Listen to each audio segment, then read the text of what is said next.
मेरा नाम कृष्ण और आज मैं बात करने वाला हूँ डिसलोकेशंस के बारे में। ठीक है, जो बेसिकली अकर होता है हमारे किसी भी क्रिस्टल लैटिस के अंदर। ठीक है, तो दो के बारे में बात करने वाले हैं, एज डिसलोकेशन, ठीक है, और स्क्रू डिसलोकेशन। इन डिसलोकेशन की वजह से जो हमारा क्रिस्टल लैटिस होता है, ठीक है, उसकी प्रॉपर्टी में काफ़ी ज़्यादा चेंजेस आ जाते हैं, जिससे कि जो हमारा मटेरियल है उसकी स्ट्रेंथ, ठीक है, उसकी फटीगनेस, जितनी भी कई सारी प्रॉपर्टीज़ है, हार्डनेस, इस सब में काफ़ी ज़्यादा फ़र्क पड़ता है। कोल्ड वर्किंग पे भी काफ़ी ज़्यादा असर पड़ता है, जो कि हम उसमें कोल्ड वर्किंग में जब उसको यूज़ करते हैं तो उसकी प्रॉपर्टी काफ़ी ज़्यादा चेंज हो जाती है। ठीक है, तो शुरू करते हैं। The mathematically perfect crystal is an exceedingly useful concept. कह रहा है कि जो एक परफेक्ट क्रिस्टल, ठीक है, वो काफ़ी ज़्यादा यूज़फुल कंसेप्ट है। ठीक है, काफ़ी ज़्यादा कारगर या यूज़फुल कंसेप्ट है। ठीक है, लेकिन एक्चुअल में, ठीक है, इम्परफेक्शन और डिफेक्ट्स आर ऑलवेज प्रेजेंट।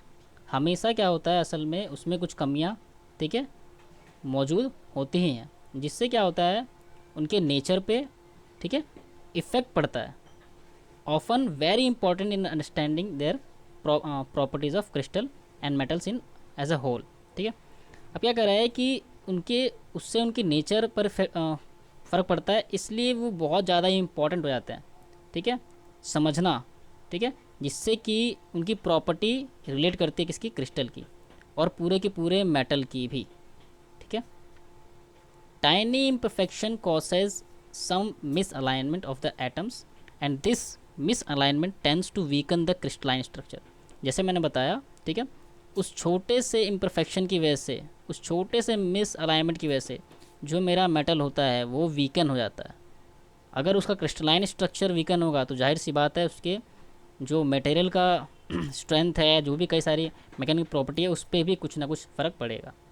ठीक है, there are several kind of crystalline imperfection. ठीक है, ऐसा मैंने बताया कई तरह की क्रिस्टलाइन इम्परफेक्शन होती है। ठीक है, the place where an atom should may be vacant and that is called vacancy. कह रहा है कि जहाँ पर हमारा एटम आता है, ठीक है, हालांकि अगर एक क्रिस्टलाइन स्ट्रक्चर है तो उसके अंदर ऑलरेडी एटम्स होते हैं।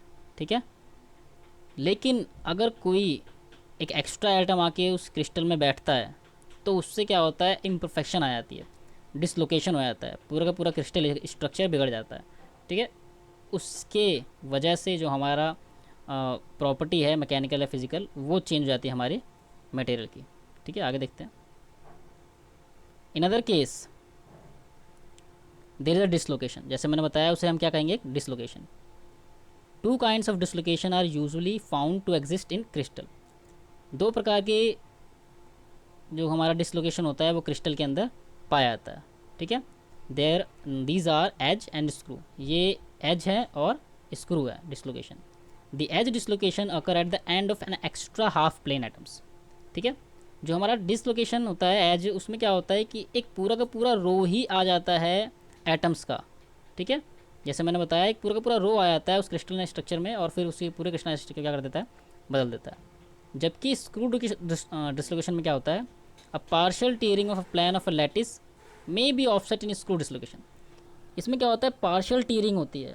जैसे कि अगर मैं एक मोटी सी गाइड को, ठीक है, बीच में से पकड़ के अगर उसको फाड़ता हूँ तो जिस तरीके से उसकी कंडीशन आ जाती है उसी तरीके से एक डिसलोकेशन में भी होता है। कौन सी वाले, स्क्रू डिसलोकेशन, इस तरीके से।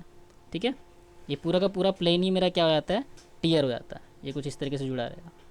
ठीक है, अच्छा आगे देखते हैं।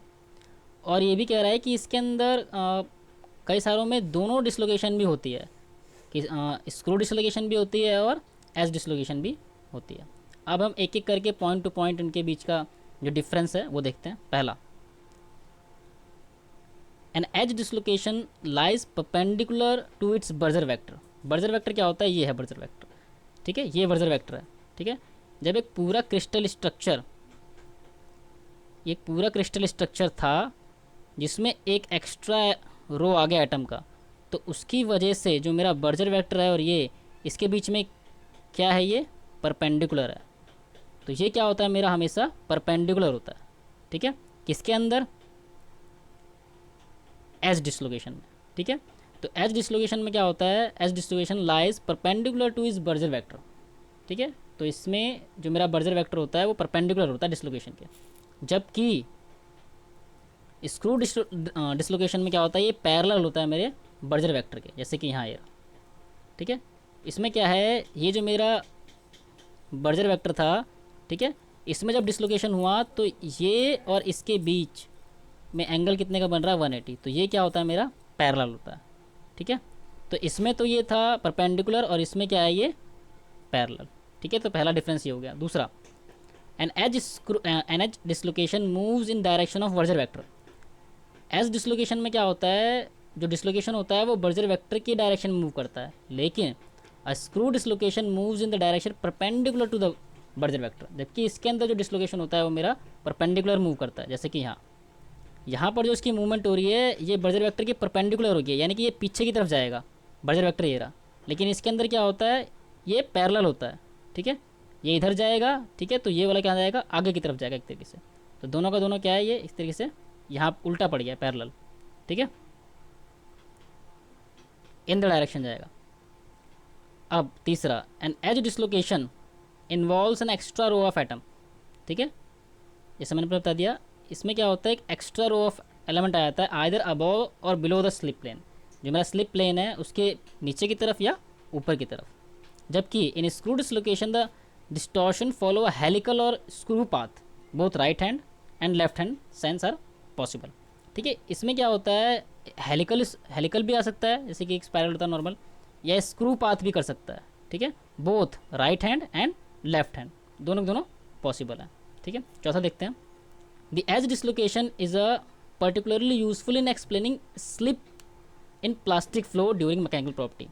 जो एज डिसलोकेशन होता है वो स्लिप बताता है हमारा किसमें, मैकेनिकल वर्किंग के अंदर, ठीक है, जबकि screw dislocation is specially useful in explaining crystal growth, इसमें हमारे क्रिस्टल ग्रोथ को बताता है कि क्रिस्टल ग्रोथ किस तरफ हो रही है किस तरफ नहीं हो रही है, as well as slip in plastic deformation, और साथ के साथ स्लिप प्लास्टिक डिफॉर्मेशन के बारे में भी बताता है, ठीक है। तो ये थी आज की video, edge dislocation versus screw dislocation.